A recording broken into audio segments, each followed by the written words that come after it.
I've been challenged to respond to the 7 most difficult pro-abortion arguments, only 1 minute for each unscripted response.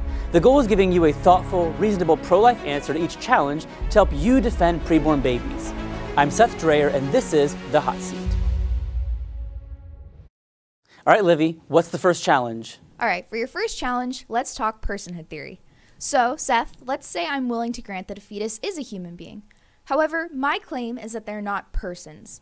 So let's put 1 minute on the clock, and how would you respond to this claim? All right, I would want to begin by giving historical context here, right? So this is not new. Throughout history, some humans have often looked at others who are different and said, because you're different other than me, you're not a person like me. White men looked at black men and said, you're a human, but not a person. Men looked at women and said, you may be human, but not a person like me. You don't have the same sex organs I have, therefore you are less than, other than. You are not a person. I would say recognize you are standing on the shoulders of injustice like this. And then I want to say this, all humans, it's better to say we're all people by definition. After all, what would a human non-person be? Isn't it better to say that we're all persons by definition because we have one thing in common, our mere humanness? I mean, black men, white men, they may look different, but they are both human. That's what binds them together. So it's crazy to say that only some of us count as persons. It's far better to say that every one of us, by definition, merely being a human being, that we are all persons. 7 seconds, we just got it. All right, let's roll. All right, moving on. Here's a very popular argument that even trips up people who call themselves otherwise pro-life. My claim now is that abortion is sometimes necessary in situations where the mother's life is at risk. Oh, is that the whole challenge? Sorry. Okay, so this is a heavy one, yes, because when the mother's life is in danger, she could pass away. There's a problem somehow in the pregnancy that it's risking her life. So when this happens, I would say, here's what we have to do. We have to do the best intervention we can possibly do to save as many humans as possible. Now, if the mom is past viability, let's say she's past 22, 23 weeks, you separate mom and baby, and both will likely survive. If the baby is not yet viable in the sense of being far enough along to survive outside the womb, you still separate mom and baby, but the tragic reality is baby will probably pass away. But ask why is she passing away? Not because you've dismembered her by abortion, because she's too young. We don't have any technology to save a, for example, 15-week fetus. But here, at the end of the day, here's what we do. When the mom's life is in danger, you separate mom and baby. If you can save both, great. If you can't, it's not because you chose death. It's because one person is unable to be rescued. But we're in neither situation are we choosing the death of the baby. We're saving as many people as we possibly can. All right, let's go with the bodily autonomy argument next. The classic, my body, my choice. The claim here is that because the baby is inside of my body and entirely dependent on my body, I get to decide what I want to do with it. My first response is to ask someone, okay, let's say you're right, that the mom may do whatever she wants with her body, regardless of how that affects the baby inside of her. What if the mom was binge drinking with the sole goal of causing fetal alcohol syndrome? Would that bother you? Or if the mom took drugs for the sole purpose of causing birth defects on purpose, would that bother you? Almost everyone agrees with me and they say, yeah, that's wrong. You shouldn't intentionally harm the baby for your own interests. But if it's wrong to harm the baby, isn't it even more wrong to kill that baby? That's the ultimate harm. So really, I think this shows that none of us really believe the mom may do whatever she wants with her body because we all oppose her intentionally harming the baby. Only some of us are fully consistent in saying she also should not kill the baby. At the end of the day, it's really this. Yes, people have a right to bodily autonomy, but there's limits to it. You should not harm someone else with your body. The baby is another body inside of mom's body. She should not harm that baby with her body. Nice, left a little bit of time on the clock. Shoot. All right, Seth, let's make the bodily autonomy argument a little bit stronger. Okay. Let's say you wake up one day hooked up to a famous violinist who's dependent on your liver to keep that violinist alive for the next 9 months. Are you justified in unhooking yourself from the violinist and walking away?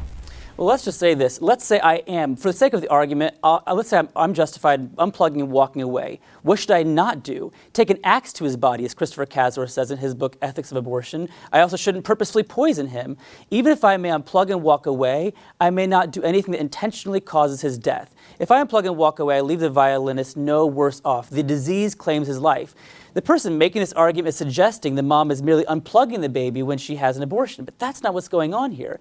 She's intentionally choosing to kill the baby. It's not the same as a violinist who is not your child, you're not related to, you don't have responsibility for, you unplugging and walking away. When a mom chooses the death of her baby, she's choosing to harm someone that she is legally and morally responsible for. Not the same at all, and she's choosing death. So even if you may unplug and walk away from the violinist, Mothers and fathers should not purposely kill their preborn people. It's just not the same thing. It's a false equivalence here. That's a fallacy we should avoid. So this argument doesn't work either. You're probably going to make it stronger again, so I guess let's go. Well, Seth, I'm not pro-abortion, but I am pro-choice. Oh, me too. Boom, done. 67, that's like 2 seconds, right? Okay, I mean, yes, I'm pro-choice too when it comes to things are not moral crimes. I am pro the choice of what school you want to go to, what clothes you want to wear, what you want to eat. That's fine. I'm fine with you making those choices. But some choices are wrong, right? It is wrong for anyone to decide, I don't like Jewish people, so I'm going to throw them into a concentration camp and have them gassed. It's wrong for a man to decide, I like to prey on women, so I'm going to take a woman and make her my slave. These are wrong things, right? I don't know anyone who is pro-genocide or who is pro-raping women. If they believe those things, they are believing things that are wrong. We are all pro-choice and anti-choice based on what is the choice, right? So here's my simple thought. When it comes to dismembering people, I'm pretty anti-choice on that. But what about you? I mean, I guess, Livy, I think I know where you stand, but the person I'm talking to, where would you stand? Are you pro-choice or anti-choice when it comes to taking people younger than you and ripping them apart? I hope you're anti-choice. All right, you beat the clock yet again. So here's another one that really tends to trip people up who would otherwise call themselves pro-life. And you probably already know what it's going to be because we hear it so often, but it is very serious. What if a woman is raped? Well, you're right. That is serious, Livy. So when we're talking about this, the reason we oppose abortion is because we oppose harming innocent people. A woman being raped, that's another example of harming an innocent person. So we certainly oppose that crime. But here's what we have to ask. When a mother has been assaulted, is it justifiable for a woman who's been harmed to harm someone else? And I don't think that's right. After assault, there are three parties involved. There's the mother, the biological father, and also the preborn person. The mom is clearly the primary victim of the rape. It was her body attacked, and we don't punish victims, we punish victimizers. So punish the biological father, don't punish the mother. But what about the baby? Is she a victim or victimizer? And I would say she's a secondary victim of the rape. Best case scenario, her father is in jail, her mom may be taking care of her on her own, her life is affected by her dad's choice. We don't punish victims, so don't punish mom or baby. So I would say we give care and love for both of them, maybe help the mom make an adoption plan if that would be the best choice for her and the baby, but we don't harm them, we punish the victimizer. All right, final challenge, and this one is another popular hypothetical scenario. Let's say you find yourself in a fertility clinic that is burning to the ground. Right in front of you is a container with 1,000 embryos in it. To your left is a young child.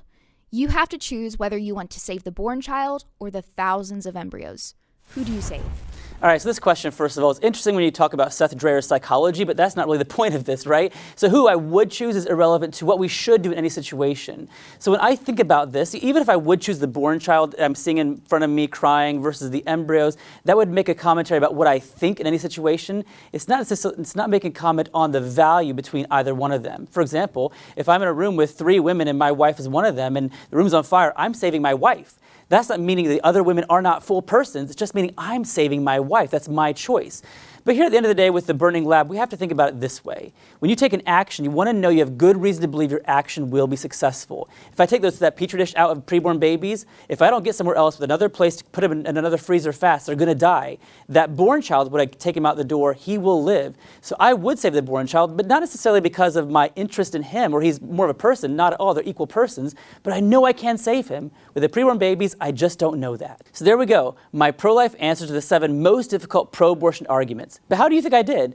Comment below if you would have taken a different approach with any of these challenges. Still have questions? Check out our online conversation navigator, letstalkabortion.com. Learn how to navigate through dialogue with anyone, friends, family, or others, about abortion in a way that is effective and winsome. And seriously though, today was a little more lighthearted with our setup, but we make content like this as well as letstalkabortion.com, the online navigator, with one goal, helping you defend preborn babies, because every day they're dying by the thousands. So please equip yourself so you can join us. Together, let's end ageism and end abortion.